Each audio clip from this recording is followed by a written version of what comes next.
오늘 어린이 주일을 맞이해서 디모데후서 3장의 말씀으로 배움과 확신의 은혜라는 제목의 은혜를 나누겠습니다. 요즘 혹시 여러분의 가정에서 자녀들에게 아니면 손자들에게 혹시 심부름을 시켜보신 적이 있으십니까? 아마 제가 보지 않아도 거의 심부름을 하지 않을 겁니다. 여러 번 부모님이 이야기하지만 듣지 않아서 결국 그 심부름의 몫은 아빠의 몫, 엄마의 몫이 되곤 합니다. 그렇게 심부름을 가는 아빠, 엄마들의 머릿속엔 이런 생각이 듭니다. 예전에 우리는 그러지 않았는데, 적어도 우리가 저 때는 저러지는 않았었는데 라는 생각을 하곤 합니다.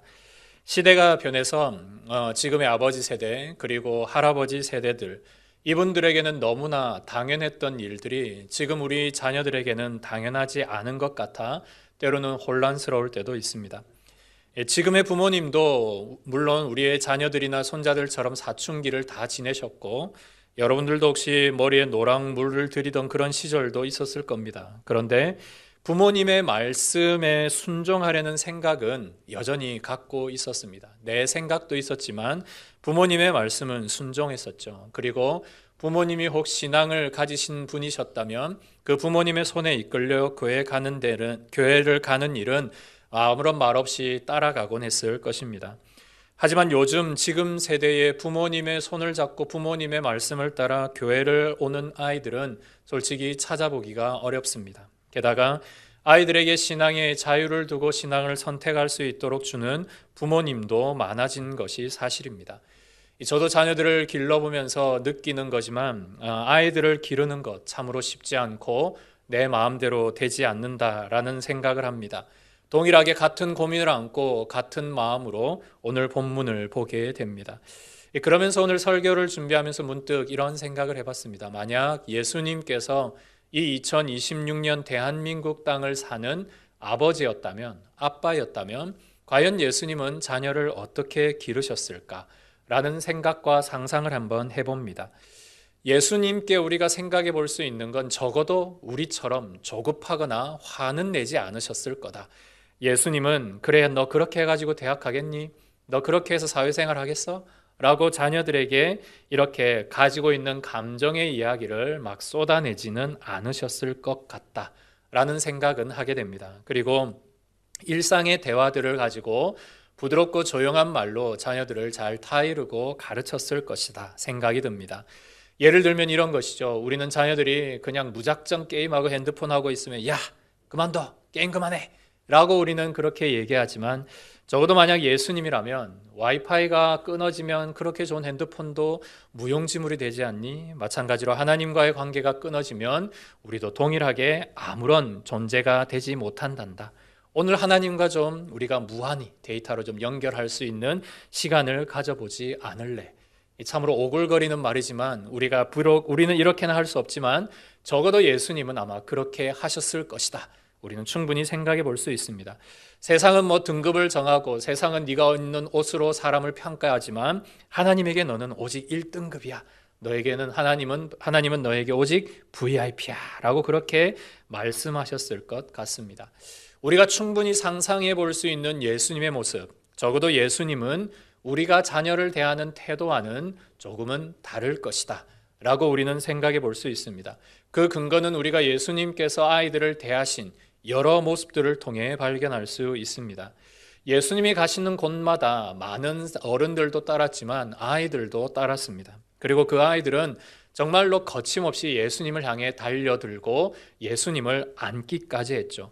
그렇게 예수님을 찾아오는 아이들에 대해서 예수님은 전혀 그들을 무시하거나 방치하지 않았습니다. 오히려 찾아오는 아이 한 명 한 명 안아주시고 그들의 머리에 안수하시고 그들을 축복해 주셨던 분이 예수님입니다.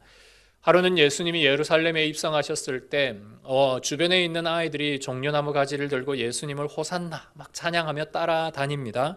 많은 어린들이 특별히 바리새인들이 그렇게 하지 못하도록 꾸짖었습니다. 그런데 예수님이 오히려 그렇게 노래를 부르고 찬양하는 아이의 입에 찬양을 막지 마라. 오히려 그들이 나의 모든 일들을 온전하게 하였다라고 말씀하며 그들이 부르고 있는 찬양을 인정해주고 그 아이들의 모든 그 신앙의 일들을 인정해 주셨던 것을 보게 됩니다. 또한 예수님은 많은 어린 아이들을 살려주십니다. 수로보니게 여인의 딸이라든지 야이로의 딸, 그리고 시나의 아들 등 여러 가지 병든 아이들을 살려주신 예수님이 등장합니다. 물론 우리는 예수님처럼 치유의 능력은 없습니다. 하지만 이렇게 어린아이를 살리시고 보호하시는 예수님을 통해 마치 부모가 그 아이를 위해 근심하고 아이를 돌보고 살펴주시는 모습을 우리는 충분히 발견할 수 있습니다. 그리고 예수님은 오병이어의 기적의 일들을 행하실 때 그 기적의 시발점으로 그 한 어린아이의 도시락을 사용하게 됩니다. 어른의 도시락을 사용할 수도 있었고 어른이 가진 어떤 것을 사용할 수도 있었지만 주님은 가장 작은 어린 아이의 가장 작은 도시락을 통해 가장 위대한 역사를 행하십니다. 여기에는 많은 신학적인 의미도 담을 수 있겠지만 여러분이 만약 여러분이 가지고 간 도시락을 사용하신 예수님을 여러분 눈앞에서 보았다라고 생각해 보십시오. 아마 그 아이에게 이 오병이어의 기적은 예수님을 알 수 있는 평생의 기적이었고 또한 그의 모든 신앙을 좌우하는 아주 중요한 사건이 되었을 것입니다. 예수님은 이처럼 요한과 야고보를 부를 때와 동일하게 한 어린아이의 도시락을 가지고 그를 사용하시며 너 역시 하나님의 나라의 위대한 사역자로 일꾼으로 부름받을 수 있음을 그의 작은 도시락을 통해 보여주셨습니다. 이처럼 예수님은 그의 모든 사역, 그분의 모든 행적, 특별히 아이들을 대하는 모든 일들을 볼 때 인격적으로 대하셨고 또한 이 아이의 인성과 영성을 인정해 주셨고 하나님의 나라와 하나님의 나라의 일들에 함께 동력할 수 있는 일꾼으로 불러주셨음을 보게 됩니다. 그래서 성경 곳곳에 예수님이 제자들을 부르시고 신자들을 부르실 때에 그런 모습과 동일하게 어린 아이들을 대하셨음을 보게 됩니다. 그리고 또한 에베소서의 말씀에도 자녀를 노엽게 하지 말라고 했습니다. 요즘 우리의 말과 또한 우리의 태도를 통해 혹 자녀를 노엽게 하고 있는 일들은 없는지요? 우리가 예수님의 모습과 예수님의 말씀과 예수님의 태도를 생각할 때 오늘 우리가 자녀를 대하는 모습이 어떠해야 할지를 우리의 머릿속에 떠올리게 됩니다. 먼저는 여러분의 자녀들, 여러분의 손주들에게 예수님처럼 대할 수 있는 은혜가 있기를 소망합니다. 예수님처럼 말씀하시고 예수님처럼 자녀를 대하시고 특별히 예수님처럼 많이 자녀들을 축복해 주십시오. 아이들의 머리에 안수해 주시고 이 아이들의 인생을 인도하실 하나님 앞에 기꺼이 여러분이 가진 모든 축복의 권한을 가지고 아이들을 위해 기도해 주시기 바랍니다. 이처럼 우리가 예수님의 자녀 대하는 태도, 아이들을 대하는 태도, 그런 예수님의 마인드를 우리가 먼저 떠올리면서 오늘 본문은 그렇다면 이런 마음을 가지고 우리는 자녀를 어떻게 대할 것인가? 자녀에게 구체적으로 무엇을 주어야 할 건가? 이 아이들의 지성과 인성과 영성을 키워내기 위해 부모된 우리는 어떻게 해야 할 것인가? 이것이 오늘 본문에서 우리가 가르쳐 주시는 중요한 교훈의 내용입니다. 오늘 본문의 주인공은 디모데입니다. 그리고 이 디모데에게 말씀하는 바울의 내용이 오늘 본문의 핵심입니다. 그렇다면 바울은 오늘 디모데에게 무엇을 얘기하고 무엇을 원하고 계실까? 그 첫 번째는 부모의 신앙의 가장 중요한 책임은 부모에게 있음을 이야기하고 있습니다. 아이의 신앙의 가장 중요한 책임은 부모에게 있다. 바울은 오늘 디모데에게 말을 하며 이렇게 14절에 이야기합니다. 너는 내가 누구에게서 배운지를 잘 알고 있다. 즉 이 말은 너의 신앙의 뿌리, 너의 신앙의 처음, 네가 누구를 통해 어떻게 지금의 신앙을 갖추게 되었는가에 대해서 너 자신이 가장 잘 알고 있다라고 말합니다. 이 일은 디모데후서 1장 5절을 보면 알 수 있는데요. 디모데의 신앙은 오늘 하루아침에 만들어진 것이 아닙니다. 그의 외할머니인 로이스, 그의 어머니인 유니게, 이 외가 쪽의 가족들을 통해 그의 신앙이 계속 전수되어 내려왔음을 볼 수 있습니다. 디모데의 아버지는 헬라인입니다. 이방인이고 이방신을 믿는 하나님을 전혀 모르는 이방인입니다. 이방인 남자와 유대인 여자가 만나게 되면 그 아들의 신앙은 이방 신앙, 헬라 신앙을 가져가게 되어 있습니다. 그런데 이 디모데가 그 어머니의 신앙을 따르고 있고 그와 함께 있었던 외할머니의 신앙을 물려받았다라는 사실은 대단히 놀랍고 또한 대단히 중요한 이야기입니다. 오늘날 크리스찬 부모님들이 교회 아이들의 손을 잡고 옵니다. 이것 역시도 대단히 큰 일이고 아주 귀한 일입니다. 그런데 그 손잡고 온 아이의 손길을 주일학교에 맡기는 것만으로 우리에게 책임을 다했다라고 생각하는 경우가 많습니다. 교역자들의 맡긴 것으로 우리의 모든 책임을 다했으리라 생각하는 부모님이 계십니다. 그런데 여러분, 우리가 많은 교육의 이야기들과 교육의 예배에 대한 내용들을 보며 내린 결론은 주일 1시간으로 아이들의 영성과 인성을 변화시키기에는 턱없이 부족하다라는 것입니다. 아이들이 세상에서 겪고 있는 수많은 일들, 세상에서 보고 느끼는 수많은 것들, 그리고 가정에서 부모님을 통해 보고 있는 수많은 것들이 우리 아이들에게 주어지는 주일 1시간의 주일 학교로는 턱없이 부족하다라는 사실입니다. 그래서 우리가 가장 중요한 것은 우리가 이렇게 반송 제1교회라는 교회 공동체로 모이지만 가장 중요한 실제 원시 교회가 어디인가? 그 교회는 바로 가정입니다. 하나님께서 우리 인간 세계에서 가장 중요하게 주셨던 최초의 교회, 아담과 하와를 통해 주셨던 가장 근본적인 교회는 가정입니다. 그리고 그 가정의 가장 큰 위대한 교사는 바로 부모님입니다. 아이들은 말하지는 않지만 부모님의 등, 부모님의 뒷모습을 보며 아이들이 자랍니다. 그래서 여러분, 오늘 이 자리에 있는 우리 부모님들과 우리 조부모 여러분, 교회에서 시행하는 여러 가지 성경 공부나 아카데미 행사가 있을 때 반드시 그 공부를 열심히 배우십시오. 그리고 교회의 여러 가지 교육과 관련된 예배, 모임들, 그리고 목장에 있는 여러 가지 일들이 있을 때 여러분 이런 일들을 끊임없이 참석하시고 배우고 확증하시기 바랍니다. 왜 이게 중요하냐? 여러분 가정에서 자녀를 길러낼 때 자녀들에게 하나님의 말씀을 가르치라고 하면 많은 분들이 이렇게 말합니다. 목사님, 저 잘 못합니다. 목사님, 저 어떻게 해야 되는지 모르겠습니다. 여러분이 그렇게 잘 모르고 잘 못한다라고 물러서는 한순간의 순간 우리의 자녀들은 계속 그 세상의 바다에 떠내려가고 있다는 사실을 기억하시기 바랍니다. 그래서 오늘 이 디모데를 통해 우리가 첫 번째로 발견하는 것은 내 오늘 자녀의 신앙의 책임은 오늘 나에게 있음을 기억하며 부모된 우리가, 할아버지 할머니 된 우리가 우리의 자녀들을 영적으로 길러내는 일에 책임을 깨닫고 오늘도 이 일에 우리가 함께함으로 우리의 자녀들의 신앙이 성장하는 은혜가 있기를 소망합니다. 두 번째로 우리가 발견할 것은 아이가 말씀에 확신할 때까지 끈질기게 가르쳐야 한다는 사실입니다. 바울은 단순한 말씀 교육만을 이야기하고 있지 않습니다. 오늘 바울은 이야기하길 너는 배우고 확신한 일에 거하라고 했습니다. 배운 것만으로 그치는 것이 아니라 성경 공부 열심히 한 것으로 그치는 게 아니라 성경 퀴즈 잘 푸는 것으로 그치는 게 아니라 너희들이 가지고 있는 그 말씀을 확신할 때까지 그 일에 거하라고 권면하고 있습니다. 성경에 대한 가르침은 성경의 지식을 그의 머리에 집어넣는 것으로 끝나는 것이 아닙니다. 우리 아이들의 머릿속에 있는 그 성경 지식이 그 밑으로 내려와 그들의 가슴을 움직이고 그들의 삶을 움직여낼 수 있는 말씀이 될 때까지, 즉 이 말씀이 그들에게 살아 역사하는 확신이 될 때까지 부단히 가르쳐야 한다라는 것입니다. 여러분, 그래서 때로는 이런 말씀하실 때가 많습니다. 우리 아이 어렸을 때 교회 열심히 다녔는데, 성경학교는 참 잘 다녔는데, 여러분 중요한 것은 오늘 우리 아이의 신앙입니다. 오늘 여러분의 자녀, 오늘 여러분의 손주의 자녀의 신앙에 그냥 계속 머리에만 머물고 있지는 않습니까? 이 아이들의 삶을 변화시키는 그 하나님의 말씀으로 내려오고 있지는 않습니까? 우리가 이것을 기억해야 합니다. 그러기 위해서는 오늘 여러분들이 가지고 있는 그 신앙의 책임을 다하며 먼저는 부모님이 말씀대로 살아가는 삶을 보여줄 필요가 있습니다. 그래서 아이들이 정말로 진짜 하나님이 어디에 계신가, 내 지식적으로 내 감정적으로는 하나님을 깨닫지 못하는 경우가 아이들에게는 많습니다.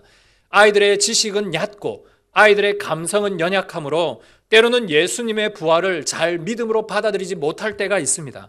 그런데 언제 우리 아이들이 하나님을 확신하고 예수님의 부활을 믿을 수 있느냐? 그것은 바로 그 부활의 믿음을 믿고 있는 어머니를 볼 때, 그 하나님을 믿고 있는 아버지를 볼 때 이 자녀가 그 아버지와 어머니를 통해 하나님이라는 존재를 깨닫게 된다라는 사실입니다.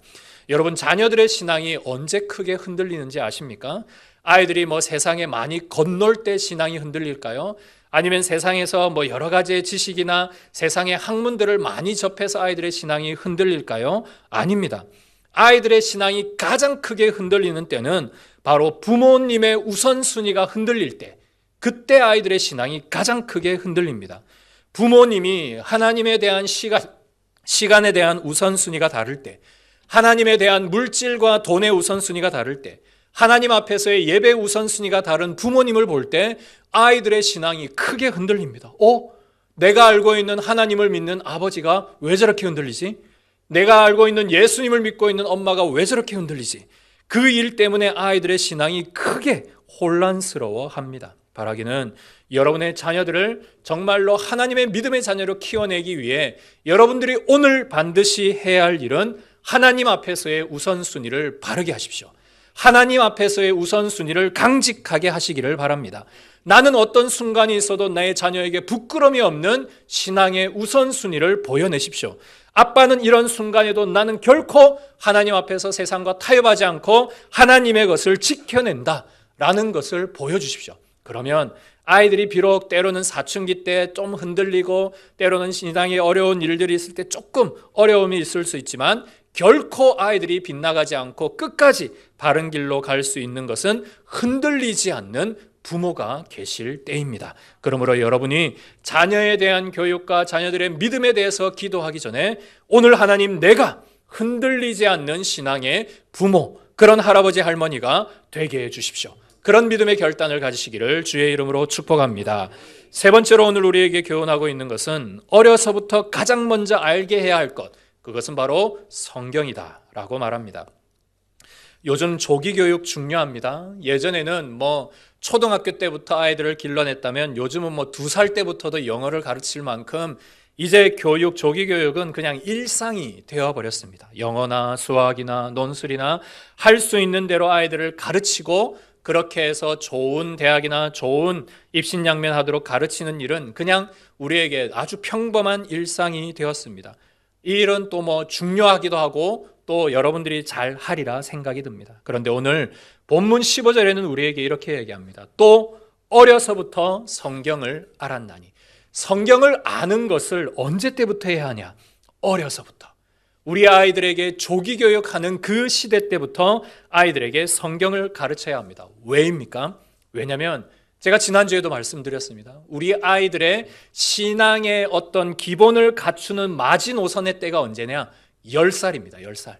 우리 아이들이 10살 이전에 배웠던 하나님에 대한 기억, 10살 이전에 주일학교에서 보았던 그 하나님의 말씀, 10살 이전에 부모님의 등 뒤에서 보았던 그 하나님의 모습이 이 아이들의 가치관을 형성합니다.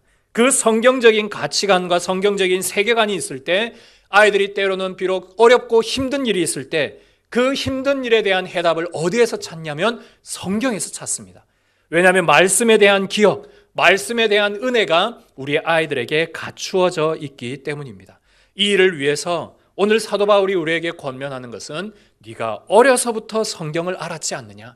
네가 어려서부터 외할머니의 품에서 성경을 배웠고 그 어머니에게로부터 이 성경의 말씀을 알지 않았느냐? 그래서 오늘 너의 신앙이 있고 그 신앙의 일들로 지금 교회를 섬기고 있지 않느냐? 그 신앙의 일들을 지금 너의 영적인 자녀들에게 가르치라 라고 말하는 것이 오늘 디모데후서의 말씀입니다. 제가 지난 이전 교회에서 함께 사역하던 초등부에서 오랫동안 사역했던 한 집사님 부부가 계십니다. 이 부부는 오직 초등부 사역에 자기의 모든 삶을 열정적으로 헌신했던, 참으로 인품적으로도 신앙적으로도 제가 본받고 싶은 아주 훌륭한 신앙의 부부입니다.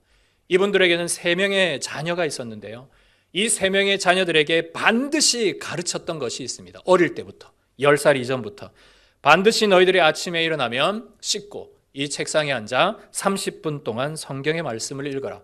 거실에 큰 상을 펴놓고 이 3명의 자녀들이 하루에 30분, 하루도 빠짐없이 성경을 읽었습니다. 오늘 바쁜 일이 있어도, 심지어 오늘 시험이 있어도 반드시 30분의 시간을 지키게 했습니다. 중학생이 되자 아이들이 영어 성경을 펴고 영어 성경을 읽기 시작합니다. 그러면서 실력은 자연스럽게 형성이 되었습니다. 성경을 읽다 보면 어떤 일들이 뜨이냐면 내가 살아가는 이유, 내가 공부해야 되는 이유, 이 성경을 보며 어떻게 학문을 배워야 되는 이유와 그런 방법들을 다 깨닫게 됩니다.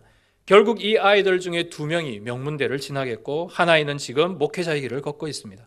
여러분 성경적으로 살아가는 일이 어떤 것인지를 너무나 잘 보여주는 그런 참 귀한 가정의 일들이라고 생각합니다.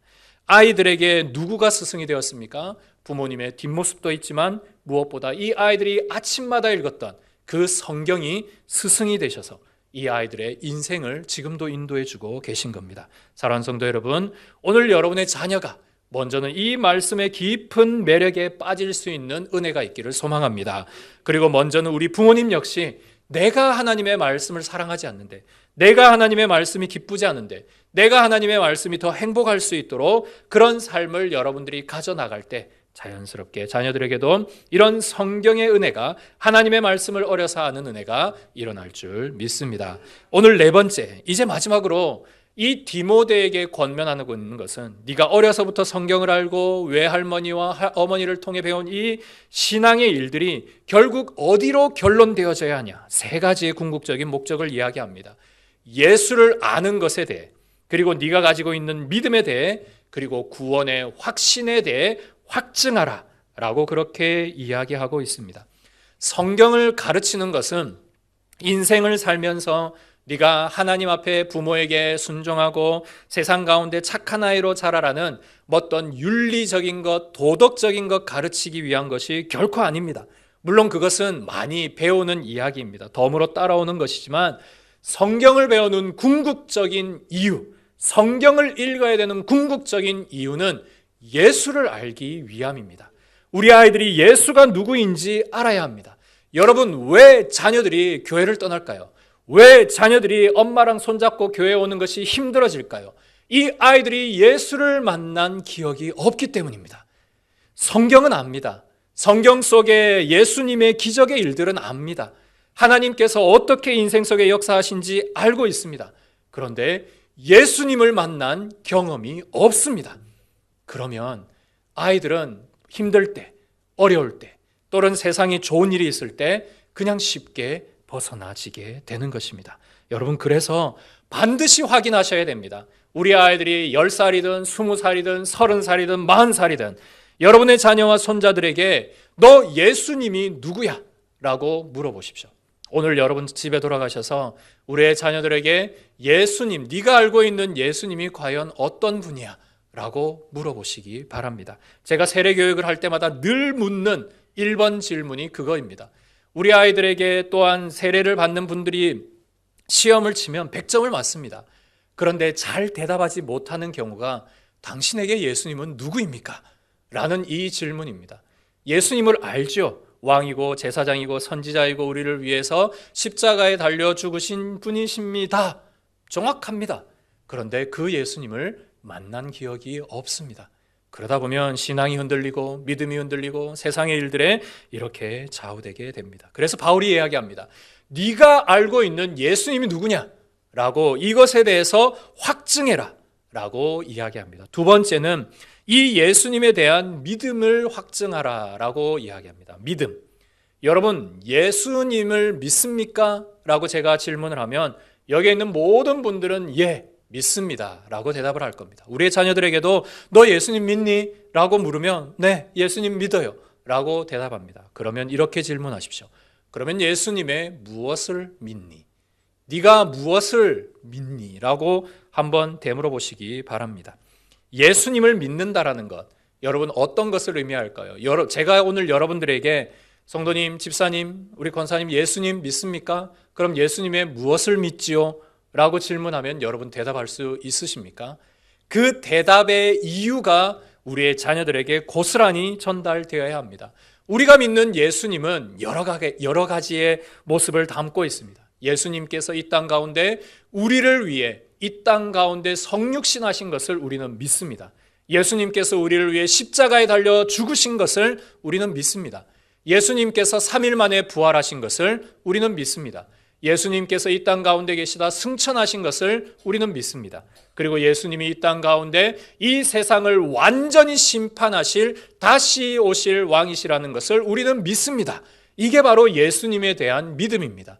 그 모든 예수님의 초림과 예수님의 재림과 예수님의 함께하심과 오늘도 주의 영이 우리 가운데 역사하시고 계시는 것을 믿는 것, 그것을 우리는 예수님을 믿는다 라는 말로 정의할 수 있습니다. 여러분 이런 믿음 가지고 계시지 않습니까? 그래서 이 믿음을 자녀들에게 가르쳐 줘야 합니다. 너 예수님 뭐 믿니? 라고 얘기할 때, 예수님에 대해서 막연할 때, 예수님에 대해서 어떤 생각과 어떤 인격적인 만남이 없을 때 이런 예수님에 대해 여러분들이 말씀해 주셔야 합니다. 그 일을 오늘 사도 바울이 부단히 가르치라고, 언제까지요? 확신할 때까지, 믿을 때까지, 자기의 삶에 나타날 때까지 가르치라고 합니다. 그리고 마지막 세 번째는 뭐냐면 구원입니다. 구원. 여러분 우리의 자녀들에게도 오늘 반드시 확인해야 될 것은 네가 오늘이라도 하나님 앞에 선다면 네가 천국에 갈 것을 확신하느냐 물어보아야 합니다. 물어보아야 합니다. 여러분 우리의 인생은 오는 순서가 있지만 가는 순서 없습니다. 언제 어느 때라도 우리는 하나님 앞에 갈 수 있습니다. 그때에 우리의 신앙에 예수 믿는 믿음으로 말미암아 구원의 확신이 있는가, 이것을 아이들에게 점검해 보아야 합니다. 그래서 이 세 가지, 너는 예수님을 알고 있니? 너는 예수님을 믿고 있니? 너는 예수님을 통해 구원의 확신이 있는가? 이 세 가지를 우리가 반드시 점검할 때 여러분의 자녀와 여러분의 신앙과 여러분의 모든 가정에 하나님의 놀라운 축복의 가정이 될 줄 믿습니다. 말씀을 정리하면서 오늘 한 목사님의 장례식에 있었던 이야기를 여러분들과 나누려고 합니다. 이분은 평생 작은 교회를 개척하시며 살아오셨습니다. 너무나 많은 헌신을 하셨고 그러기에 너무나 가난한 목회를 하셨던 아버지였습니다. 세 자녀가 있었는데 늘 궁핍했고 늘 어려웠고 늘 희생을 강요당해야만 했습니다. 그래서 이 세 명의 아들들이 그런 어려운 상황 가운데도 두 명의 자녀는 그래도 믿음으로 잘 성장했는데 이 둘째가 하필 아버지를 부정하고 그 가정에 있는 신앙의 염증을 느끼고 그냥 그 교회를 떠나버렸습니다. 나는 세상을 향해 살겠어. 난 그렇게 힘들게 어렵게 살고 싶지 않아. 그렇게 세상을 향해 쭉 살아갔던 둘째 아들이었습니다. 그렇게 장례가 이제 마쳐지고 이 세 명의 자녀들이 모여서 아버지의 유품을 정리하다가 낡은 서재 한켠에 있는 아빠의 성경책을 발견했습니다.